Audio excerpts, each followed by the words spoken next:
It's harvest season, guys. Or mga ka-surprise. Ayan po, harvest season na po ng mangga. Malapit na po nating gawan ng vlog po iyan.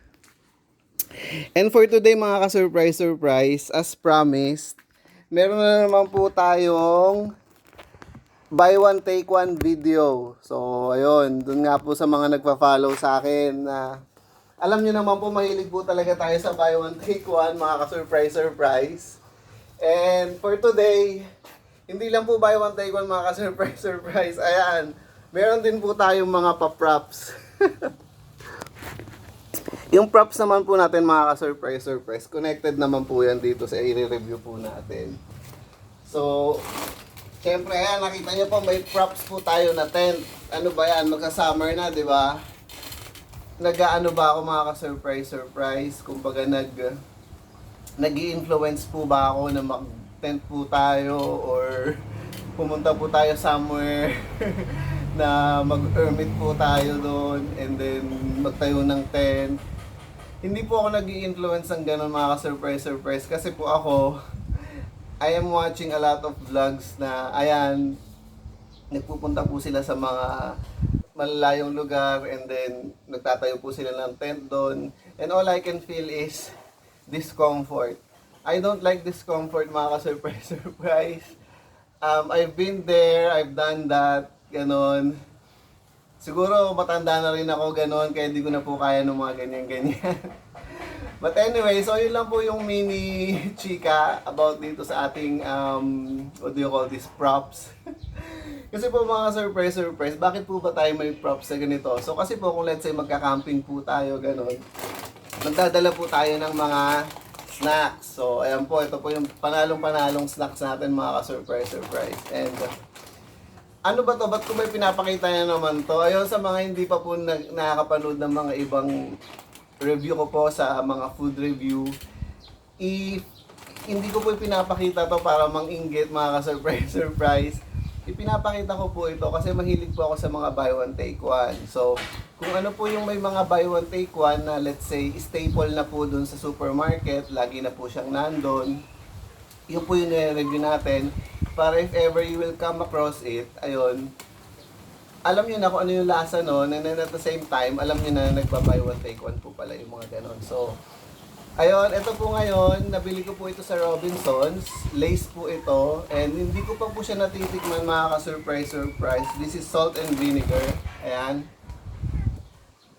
And, so titikman po natin siya ngayon, and nire-review ko po sa inyo kung ano yung lasa. So nabili ko po siya ng buy one take one. This cost me around 170 pesos. So it is like around 80 pesos each na lang, ganon.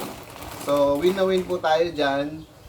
Mga surprise, recently po napapansin ko marami na po talagang regular po na sa mga supermarket na regular, may mga places na po doon na regular silang nagkakaroon ng mga buy one take one item. So, all you need to do is to know those places and then, ayun, you know where to go, you know where to find.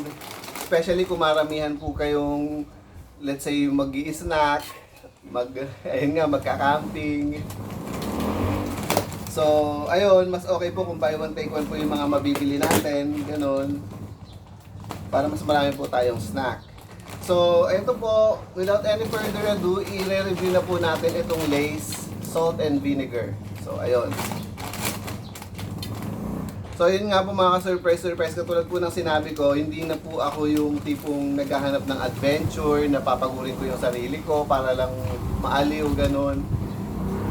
Kung gusto nyo po yung ganun mga ka-surprise, I have nothing against it. Go, lalo na kung kaya naman ng katawan nyo. Pero, para sa akin, let's say kahit kaya pa ng katawan ko, hindi na rin po kasi nga mahirap na po yung buhay ngayon. Ayaw na po nating mas pahirapin pa. So, ayun, mas maganda po na laid back ka na lang, ganyan. And at the same time, mga surprise, di ba marami na masamang tao ngayon. So, baka yung mga makasalamuhan nyo lang po doon sa pupuntahan nyo, mga masamang tao, imbis na mas sumaya kayo, mabwisit lang po kayo.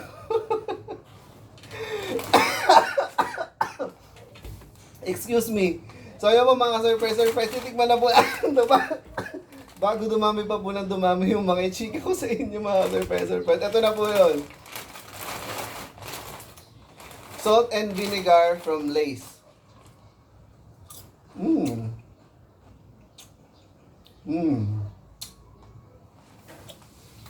Hindi ko po alam mga surprise kung magkakaroon po ako ng fair review po dito kasi nga sabi ko nga po, first time ko pa lang pong matitigman ito. So, yung iba po is acquired taste.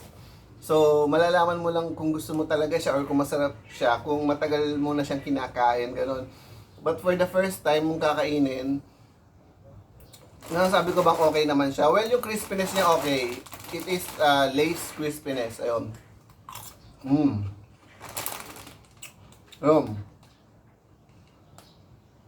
Flavor is okay. Nalasahan ko yung salt and vinegar.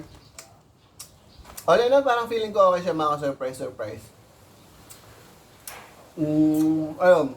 So, masarap siya mga surprise. And, hindi na po ako masyado mag-elaborate ng lasa kasi nga po, kaya ko pong i-mislead kayo, baka mamaya masisipa ako, sabihin nyo, akala ko sarap-sarap, hindi naman pala. So, first time ko pa lang po siya natitikman, so yun pa lang po yung pwede ko masabi sa kanya. Siguro ang may sasuggest ko na lang din po, kasi kung bag po na ganito kalaki, yung i-open natin, huwag po tayong matetempt na ubusin po siya in one sitting lang, ganyan. Mga ka-surprise, kahit hindi ho na, masyado nating maisisil ito, let's say hindi naubos, and then hindi ho natin siya masyadong maisisil, okay lang po, crispy pa rin po siya. Dun po sa mga matagal lang kumakain ng Lay's, alam po natin yan na hindi siya mabilis kumunat. So, what will you do is just simply, ayan, iganyan nyo lang po siya, ganon. And then, ayan, kahit hindi nyo na po siya isil, kahit anong clipper na lang po, ayan, i-clip nyo lang po ganon. And the crispiness will remain. So, yun po. So, yun lang po, hindi ko na po papahabain tong video. Gusto ko lang po talagang ma-review ito. At the same time, may props po tayo ngayon. Nakisabay lang po ako. Puputulin ko na po yung video.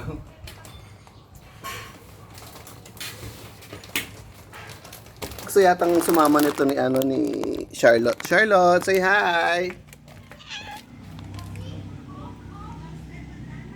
Say, puputulin ko na po tong video.